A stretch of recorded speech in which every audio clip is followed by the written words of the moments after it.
Tax দেওয়ার সময় জাকাতের নিয়ত করে, ট্যাক্সকে জাকাত গণ্য করে জাকাত দেওয়া থেকে বিরত থাকা জায়েজ হবে কিনা? নিজের গোপন নেক আমলের কথা অন্যকে বলা যাবে কিনা? মনের আশা পূরণ করার জন্য কি কোনো আমল আছে? চলে যাচ্ছে আপনাদের প্রশ্নের উত্তর দেওয়ার আলোকিত ভবনে।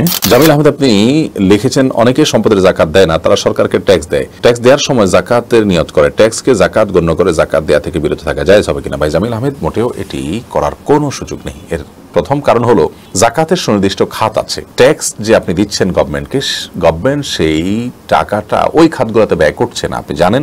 অতএব আপনি এখানে টাকা দেয়া মানে হলো যেখানে যেই খাতে জাকাতে টাকা দিতে বলা হচ্ছে সেই খাতে না দিয়ে অন্য খাতে আপনি দিচ্ছেন, অতএব আপনার জাকাত আদায় হবে না। আর দ্বিতীয়ত, ট্যাক্স যেই পদ্ধতিতে প্রক্রিয়াতে নেওয়া হয়ে থাকে, এই প্রক্রিয়া শরিয়া কতটা অ্যালাউ করে না করে এটা যথেষ্ট বিশ্লেষণ সাপেক্ষ বিষয়, প্রশ্ন সাপেক্ষ বিষয়। বাট একটা কথা তো আমরা জানি যে গভর্নমেন্টকে যে ট্যাক্স আমরা দিয়ে থাকি সেই ট্যাক্সের টাকায় গভর্নমেন্ট টিকে থাকে এবং রাষ্ট্রযন্ত্র আমাদেরকে নানা রকমের সার্ভিস দিয়ে থাকে। আগেই বলেছি যে সেটা এই প্রক্রিয়া নেওয়াটা শরিয়া দৃষ্টিকোণ থেকে কতটা অনুমোদিত অননুমোদিত সেটা আরেক বিষয়। বাট আপনি যে ট্যাক্সটা দিচ্ছেন, কেমন যেন সেই ট্যাক্সের বিপরীতে আপনি কিন্তু সার্ভিস নিচ্ছেন। জাকাত তো এরকম যে আপনি দিয়ে দিবেন গরিবকে, সেখান থেকে কোনো সার্ভিস নেবেন না, কোনো সেখান থেকে আপনি ফিডব্যাক নেবেন না।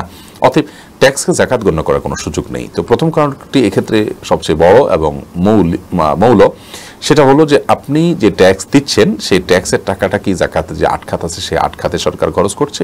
উত্তর হলো না। সরকার তো জাকাত গ্রহণ করছে ইসলাম ফাউন্ডেশনের মাধ্যমে, জাকাত বোর্ডের মাধ্যমে, সেটা আলাদা একটা বিষয়।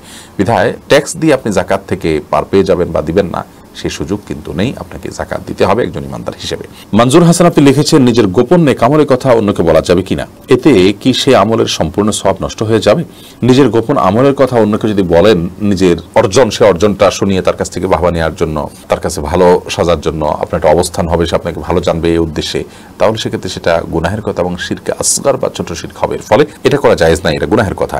আর যদি কথার কথা চলে আসে এবং সেখানে আপনার এরকম কোনো নিয়ত না থাকে, তাহলে সেটা জায়েজ আছে। কিন্তু নফল আমল বিশেষ করে যত গোপন করতে পারবেন ততই ভালো। ফরজ আমল এটা প্রকাশ্যে করার জিনিস, জাকাত আপনি প্রকাশ্যে দিবেন, সালাত আপনি প্রকাশ্যে করবেন, সিয়াম আপনি প্রকাশ্যে করবেন।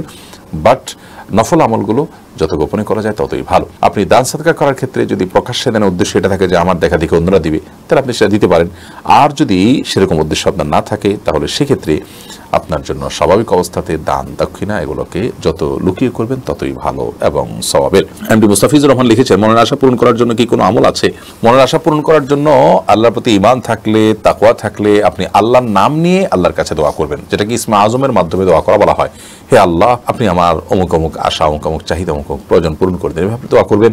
আর দোয়া কবুলের যে শর্তগুলো আছে সেগুলো লক্ষ্য রাখবেন, হালাল উপার্জন যেন হয় এবং হামদ এবং সানা যেন থাকে, আল্লাহ প্রশংসা করবেন, নবী সাল্লাল্লাহু আলাইহি ওয়াসাল্লাম দুরূদ প্রেরণ করবেন, হারাম কিছু চাইবেন না, দোয়া করে সেটা কবুল হওয়ার জন্য তাড়াহুড়া করবেন না, অপেক্ষা করবেন।